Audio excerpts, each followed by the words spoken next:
What's up, everybody? Welcome back to This Week in Lacrosse. This week we're talking about the GEICO High School Lacrosse Showcase. It's going to take place on Long Island. I'm talking about some milestones in Connecticut. We're going to go around the country in 60 seconds, and we're of course doing Plays of the Week, and we're starting now.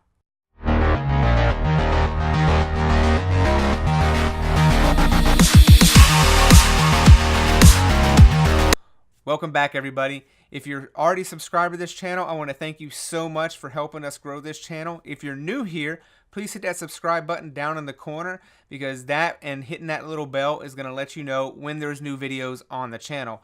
We upload a new This Week in Lacrosse every Monday, and we usually break out the segments throughout the week so you can kind of get little bite-sized chunks if you don't want to watch the whole thing, but I hope you do. But we're going to get started this week, and one thing I am most excited to talk about is the GEICO High School Lacrosse Showcase.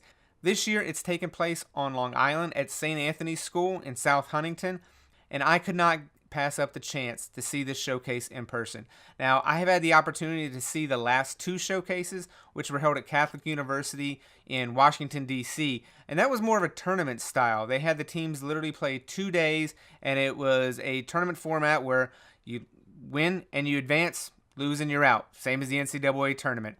So this year they moved it to April, because in previous two seasons it was played right around Memorial Day weekend, which, due to varying rules and regulations in different state associations, certain teams were not able to play. And if you took a public school, you probably couldn't play with the team that actually played during that season. So this year's showcase, moving it to April, allowed a wider range of teams to participate. And as you see, we have a couple public school teams. We have Darien out of Connecticut. We have Lincoln-Sudbury out of Massachusetts that allow them to participate in this showcase, whereas they might not have been able to previous seasons. So I'm going to have links to the GEICO Showcase website in the comments below, but I want to let you know which teams are participating this year. So on Saturday, April 27th, we have Haverford School taking on Ward Melville. We have Darien out of Connecticut taking on Seton Hall Prep. And we have Lincoln-Sudbury taking on host school St. Anthony's. This is a huge, huge event, and I'm super excited to see it, but I cannot pick one set of games that I am most excited to see. So I would like to know from you guys, who are you most excited to see? Which game? Because these games are going to be on ESPNU and streamed on ESPN3, so you guys have the opportunity to watch these games as well. So which teams? Is there a certain matchup you're excited about seeing? Is there a certain player? Maybe you're really excited to see Brennan O'Neill from St. Anthony's or Peter Garneau from Haverford School. Who are you most excited to see and why? Leave that in the comments below. One of the things I found most interesting about this showcase was just the week of prep that these schools are going to have to basically endure to even get there, because no one has an easy road. We're going to talk a little bit more about this with Darien head coach Jeff Bramier in an interview here in a few minutes. But it's interesting to note that Seton Hall Prep out of New Jersey is the only school to come in this tournament sporting an undefeated record. Now, I am recording this on Saturday, so it's always possible that Seton Hall Prep could lose heading into this game, because they have to get through an undefeated Summit School, also out of New Jersey, and a Chatham program that has the ability to upset anybody. So coming into this tournament, they might not be undefeated, but as of today, they are. But it's not like any of these schools have an easy road. They can't just take the week off and coast into this event and just prepare for this event and this event alone. When you're looking at all the programs, they all have basically a gauntlet to get through just to get to the Saturday tournament, and then they get the opportunity to play 2 games against nationally ranked opponents. Ward Melville, who I think many people probably would have expected to be able to at least come into this game undefeated because of their high national ranking. I think as of last week they were ranked in the top 10 in the Inside Lacrosse poll, but they just got upset by a Northport squad out of New York that I'm sure will give them a little bit extra motivation to come in and do well out of this tournament. Before they're even going to get to St. Anthony's, they got to get through a Smithtown West squad that is 10-1. And so by no means is that going to be an easy game for them to get over. So they definitely can't overlook that team. Haverford School out of Pennsylvania has to get through IMG's national team before they head to St. Anthony's as well. So, and IMG is also another team that is undefeated as of right now. And they are a former participant in this GEICO Showcase, which before was the IMG National Tournament.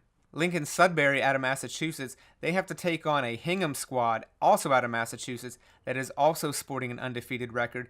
And before they take on one of the Long Island programs, they're actually traveling to play Manhasset on Long Island before this tournament. And Manhasset has already upset Darien this season, so it's definitely not an easy road for them either. And as we're going to hear about now, preparing for this kind of tournament is one thing because you have to prepare for your week of games as you normally would during the regular season, and these are just kind of games that are added on and are probably a little bit extra. Most of these teams don't play back-to-back games on a weekend, so it takes a little bit of extra preparation for them, and they don't get quite as much scouting, and a lot of things play into this. And I got the chance to talk with Jeff Bramier, the head coach of Darien, about this very topic and about the GEICO Showcase in general. So let's go to that interview right now. And this has got to be a great preparation and physical and mental test for the playoffs.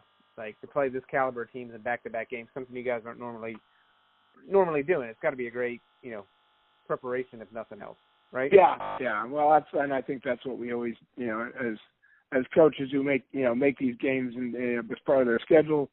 You definitely are doing it for the challenge and for, like you said, for the bigger picture of being ready to play the big games when they really count for, league titles and state titles. So, we know that by playing in those, they give us as big a test as we, probably can get even in our league, and stuff. So, we obviously have some rivals in our league, but I suffice it to say that, the Manhasset game and the St. Anthony's game and the Yorktown game, those are as big rival games for us now as New Canaan is or as Wilton is for sure. What does it mean to kind of have it, I guess, on this this type of showcase? I mean, games are going to be on ESPN, like it's got, the backing of GEICO, and I guess like just the hype surrounding it is a little bit more than, a normal regular season game. What does it mean for you guys to be part of something like this? Well, I think number one, that's what excited me is, being involved with the kind of programs that they were inviting. We've always kind of, last 10, 15 years felt we were in that category and we've kind of, tried to hold our place in that, national rankings. At some venture, the national rankings are only as good as the pollsters doing them, but we certainly feel we play enough competitive games to throughout each year to give us a calling card for for people to think about it. But you gotta win, and we certainly the last 5+ years since 2014 and on, we've had a pretty good stay in the top rankings. So I feel like it was just an opportunity to go play. Obviously, St. Anthony's is always a great game, and I love playing with Coach and I are good friends, and it's just a good rival game, and the kids are always excited to play each other. I think, and and this year's no different. St. Anthony's, albeit that they got beat by their rival Chaminade, they're still they're a devastating team to play. So we know we're going to have to play our best game of the year if we're going to even be on the field with them. But and then we've never played Seton Hall Prep, so that's another program that once they got in, it was like, okay, I wouldn't mind playing them. And thanks to Coach Bramier for talking with me about this tournament. And before we go into the next segment, I want to let everybody know this showcase takes place on Saturday, April 27th, Sunday, April 28th. All games are going to be on ESPNU or ESPN3. I'll have all the details for both days of the tournaments below. We're going to try a new segment this week. We're trying to go around the country in 60 seconds and just talk about some of the news and notes that caught my eye this past week. So we're going to put that timer below, and we're going to see how close I come to hitting the time. Let's start now. All right, not the perfect segue, but we might as well start with Darien head coach Jeff Bramier, who, in addition to taking place in the GEICO tournament, is also the newest member of the 600 Win Club. With an 18-6 win over Wilton last week, Coach Bramier became only the sixth coach in high school lacrosse history to known who have won at least 600 career games, and he's only one of two that are still actively coaching. Tim Flynn out of Mountain Lakes is the other. We have a streaking team out of Garden City, New York. Garden City is on a 20-game winning streak, and they are winning in pretty impressive fashion this past week. They are coming off a win over a St. Ignatius team that only lost by a couple goals to St. Anthony's. They beat them 14-3. Justin Coppola, the face-off man for the Trojans, won 15 of 19 face-offs to really help spark that victory and obviously play a little bit of game of make it and take it. And just to prove that that game was not a fluke or that they were going to have a letdown, they beat a Shoreham-Wading River squad 12-5 just 2 days later. So hopefully I came pretty close to that 60 seconds. I tried my best because I know now the segment is the one everybody is waiting for. We're going to do plays of the week. All right, we're going to start off with a little bit of defensive players because I rarely get the chance to highlight the defensive players. This is Dan Holler out of Fieldston High School out of the Bronx. You can see the defenseman's got his eye on the goal, and there's no doubt. This is a blink and you miss it sort of play. I don't know if they have a thing called one-timers in lacrosse, but this is it. Everybody's got it behind the back. This Wakefield, North Carolina, Connor Santos to Connor Perung to Kevin Ritter for the finish.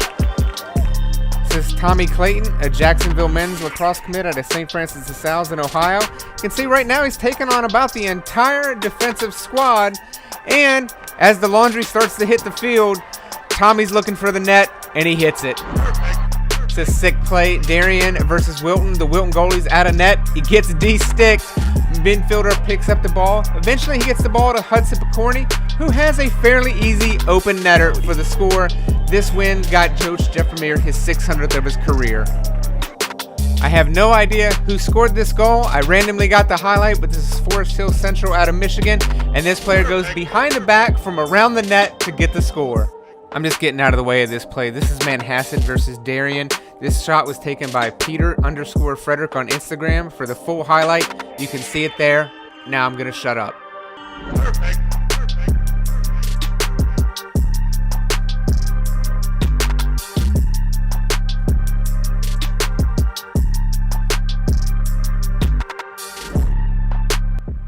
All right, everybody, that's the show for this week. Please don't forget to hit that subscribe button. And if you like this video, please be sure to hit that thumbs up button.